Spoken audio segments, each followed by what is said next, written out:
Qilleensu marraan garee uummatan ni rabbii guddaa cinaa dhaabbatan amantii sabaaf illee quuqamtan dirqamaa keessan bahaate jirtan baay'eedha hojiin isin hojjattan qilleensa raandii rabbii barattan yeroo teessan gaaliibiin qooddan wal barsiisa walirraa barattan rabbi irraa milkaa'umaaf jiraattan.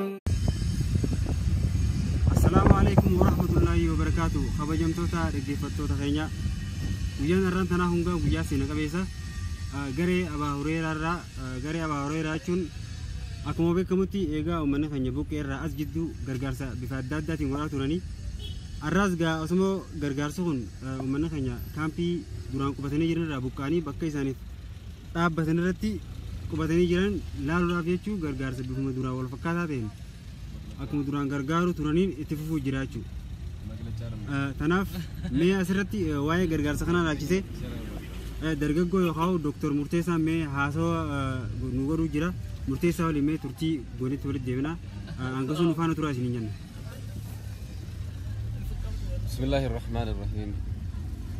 Innal hamdalillah nahmaduhu wa nasta'inuhu wa nastaghfiruh wa na'udzu billahi min shururi anfusina wa sayyiati a'malina.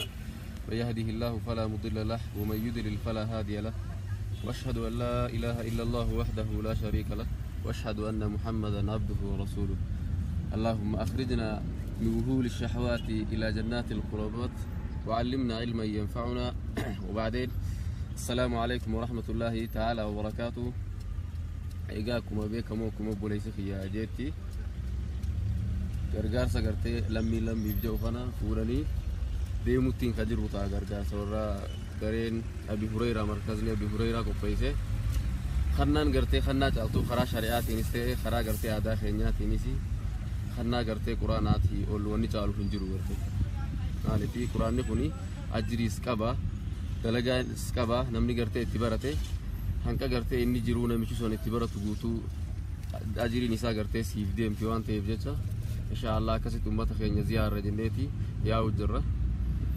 وصلى اللهم على سيدنا محمد وسلم بارك الله فيكم. قبيمتوتا دغفتوتا خنيا درتا خوري مسجد خنا وجين تكشو غاتي دي وانا هي مكا خيت راي كلهم غير قاسم مكا عبد الحكيم قاسم ايغا مثلين عبد الحكيم قاسم مثلين خنا دافني غري مركز ابي هريره سبونسر تو داني قران خنا خني سنيتني مركزني ابي هريره دا خنا قفامت مدرله اسكا فوسنتين بكا دادا تورا كمان غرغارو دان بكما ammallee gargaarru kun soomana keessa quraana ni qarata waan jaaf quraana sinifinne ammoo gargaarsi waan as dhaabatu miti hanga lubbuun jirru hanga isin lubbuun jirtan mitillee si wajjin jirra mee asirratti gareen markaza Abu Hurayraa kabajaadhaan quraana sinifitu kanaaf maaltu si dhagaama wanni nurratti dhagaamu nuti ummata muslimaa waan taaneef wanni nu barbaachisu bakka jirrutti quraana fi gartee amantaa keenya asirratti eeggachuudha. ammallee gareen markaza Abu Hurayraa nu laaluun kun haalan gammachuu guddaan nutti dhagaame gammachuu keenya kana gaa irratti dabalataanis ammaan boodas akka gartee waan barbaannu numatti dhaabbatan abdiidha qabna jechuudha. Dhaamsi gamaan adda barbaaddu hawaasa uummata Oromoo biraa qoonni siin kennu dhaamsi qabattee dhaamsi nan dabarfadhu uummanni keenya uummanni gartee naannoo Somaaliirraa buqqa'ee as gale kun ummata biyya kanaatiin walii galtee hedduu baay'inaan waan hin qabneef jecha gara amantaatiin wanni tokko tokko jijjiiramni kadhuuf ni jira. Namni maallaqaan fi waan akkanaatiin nama jijjiiruu waan kajiru taateef jecha kitaabanis wama uummanni keenya kun barbaaduun gara amantaadhaa jechuudha. Gara kitaabatiin gara gargaarsa masgiidatiin osuma gartee haalli mijaa'ullee baatee akka haalli namaa mijaa'u godhuun haalan nurratti barbaachisaadha waan jedhuun hin dabarsu. Kanaafuu masgiidaaf kitaabban adda addaatii fi maayikiroofoonaa fi ruumii lafa dhaabbatanii fi waan baay'ee isin barbaachisa. Haalan nu barbaachisa haalan nu barbaachisa. Hedduu galatooma isin maqaan keessanii jaamtan Muhammad Rashaad jedhama. Muhammad Rashaad mee garee Abu Hurayraa gargaarsa quraanaa irratti isin kanaaf maaltu si dhaga'ama?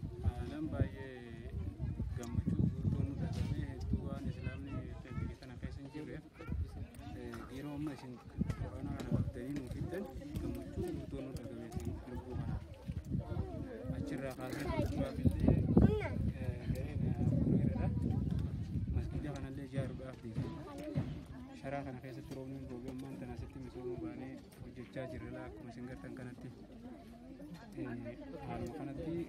islaamni hedduun jiru hundaa'u isin waan nu dura biyya beeytaniif nu dirmatanii akka masgiida kan nu ijaartan nu gargaartan isin gaafachuu fedha. Abdii qabnaa akka nu gargaartan ammas abdii isin irraa qabna.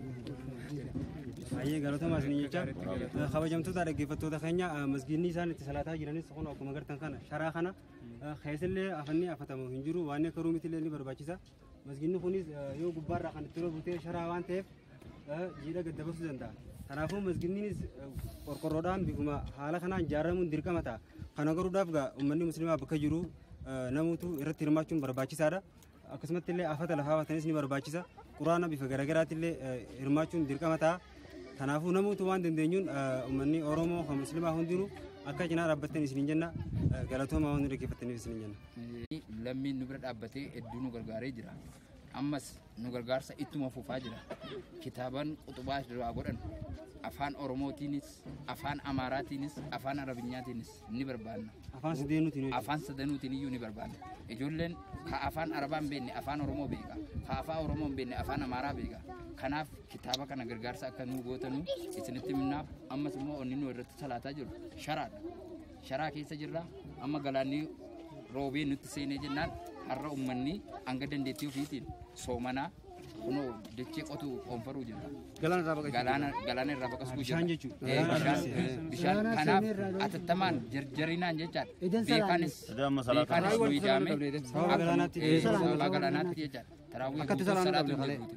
Kanaaf beekaanis nu keessa seenee qabeenyaadhaanis beekumsaanis nu bira dhaabbatanii akka nu gargaaran dhaamsi nu dhaammannu kana galatoomaa jazaakumullah khayr. Dhugaa dura dhufnee itti kanuma tolfamtee gartee mana tokko keessatti mana sagaraa 4 jidduutti mana keessatti ijaaranii jiran.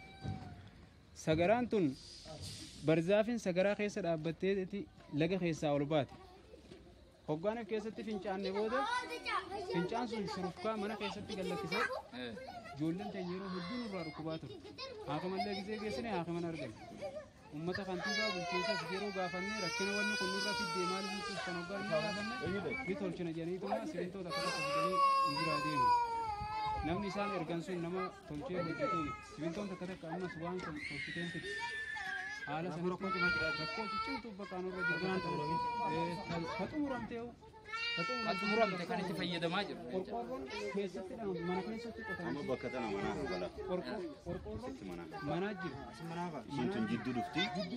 Manni waliin amma achiin mana keessatti qorqorroon tun simintoo fidaanis qorqorroo matanaa gallakkisa. Simintoon qorqorroon qabattu achii furufkaan manatti baatee amma ijoolleen gidee sadii gidee afur dhuftu. Sababa kana qilleensitti kaasalkan. Yaala ogaa harkachaa jirtani?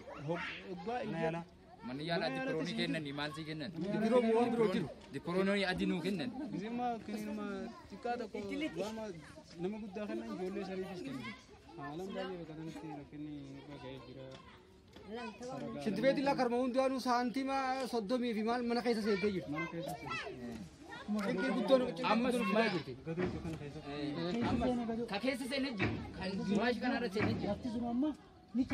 Halkan hoggaa cituu dhageenya ammas. Warra manaa seenee jira. Amma kanaan walqixa gamas mana keessa gamas. Amma Amma tunis kitaaba jirti.